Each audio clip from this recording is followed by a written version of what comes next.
Eto, tingnan ninyo ha. Ito yung malaswang picture ni Martin. Bakit malaswa? Papakita ko. Ito, yung picture. Pansinin nyo yung mga tao sa paligid. Nakatingin. Nakatingin lang. Yung bata sa likod, nakatingin. Yung mamang nakapula, nakatingin lang.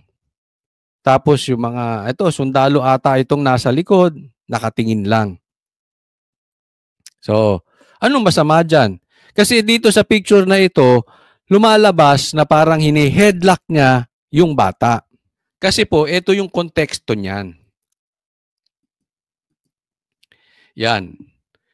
November 8, 2013, Super Typhoon Yolanda, remembering the many who perish and honoring the real heroes. Tingog Party List.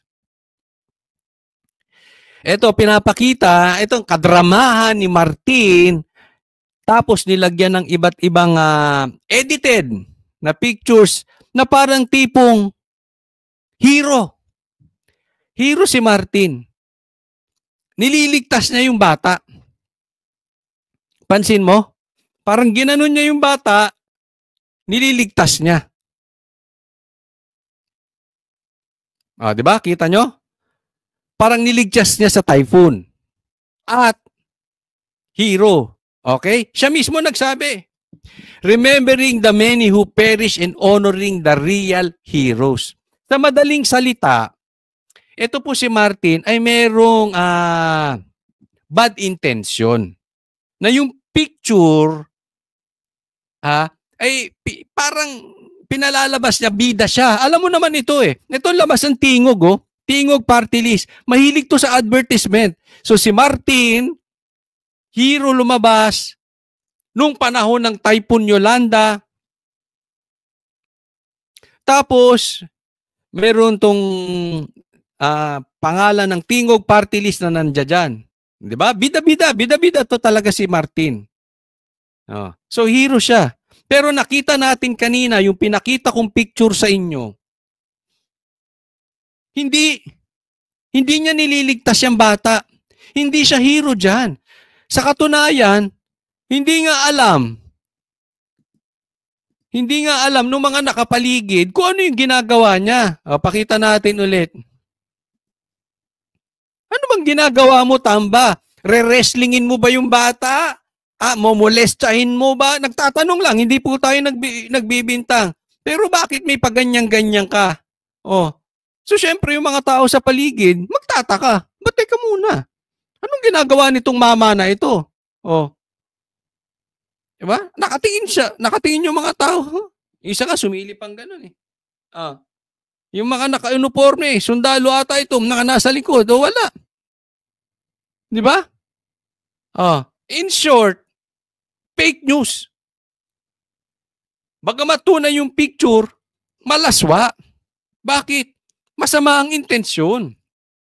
Ginamit mo yung isang bata para magmukha kang hero. Hindi. Hindi ko alam nga eh.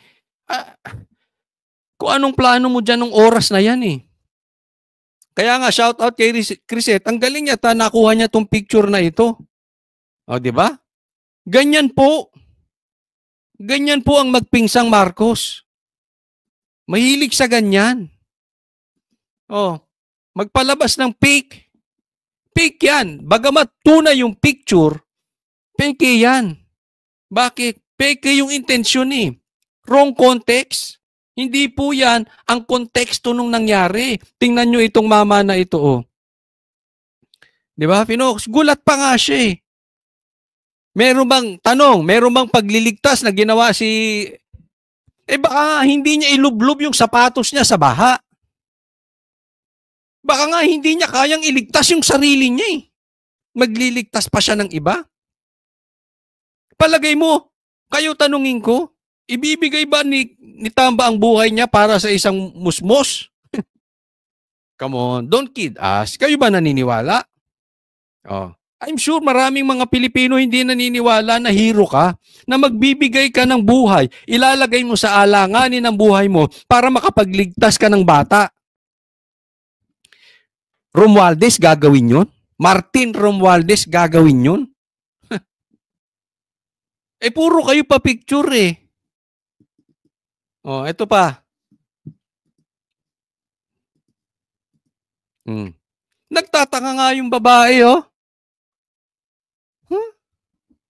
Anong ginagawa nung mama na yon? Hindi pa, siguro, sabi niya, ano ba to? Bakla ba ito?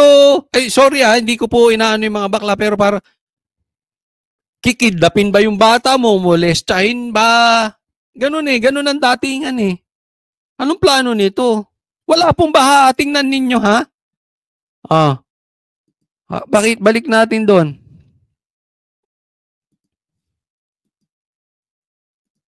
Tignan nyo, walang baha Hindi niya nililigtas. Yang sa picture na yan, walang danger doon sa bata. Wala po. Okay? Ni wala ngang ulan, tuyong-tuyo. Anong need? Bakit kailangan mong ganyanin yung bata? At anong need? Para ilabas mo tong picture na ito. Anong motibo nyo? Maitim. Maitim ang motibo nyo. Hindi hero yan. Hindi mo niligtas yung bata. Paano kayo naging hero? You are a fake. Kayong dalawa. Magpinsan. Eh kayong magsabi, hindi ba fake ang pagkatao nito? Yes, yung picture totoo. Pero yung konteksto mali. Tatandaan natin. Hindi lang dapat picture ang tinitingnan. Ang dapat nating tinitingnan yung konteksto. Yung kanilang personalidad. Yung gusto nilang palabasin, peke. Peke ang karakter ninyo. Kaya mag-iingat po tayo. Eto sabihin ko po sa taong bayan, mag-iingat tayo sa nagbibigay ng ayuda. Wala pong masama kung ang tao ay nagbibigay ng tulong or ayuda. But remember this, kung ang ibinibigay na ayuda ay pera ninyo, pera rin ng taong bayan or pera ng Pilipinas, pero nakapastil yung kanilang pagbumuka o yung party list na tingog o kung sino mang party list, pera po ng taong bayan yun. Pag nagbigay ka ng pera ng taong bayan, okay, ibig sabihin, binobola kayo para suportahan sila. Tapos, pagkasuporta nyo, kukuhanin na naman yung pera ninyo, pera ng taong bayan, para itulong na naman sa iba. Ako, ang dapat na paniwala ko, kung tutulong ka, dapat may sakripisyo. Pera mo gamitin mo. Kung sakaling hindi mo man pera, huwag mo nang ilagay yung pagmumukha nyo. Kasi lumalabas po talaga that you are fake. Marahilig kayo sa ganyan.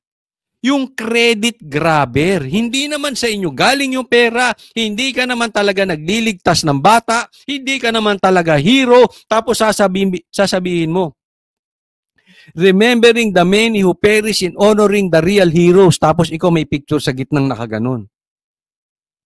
Anong motibo mo? Palabasing hero ka? You are fake. Eh, sa akin lang opinion. Peke itong taon to. Peke ito.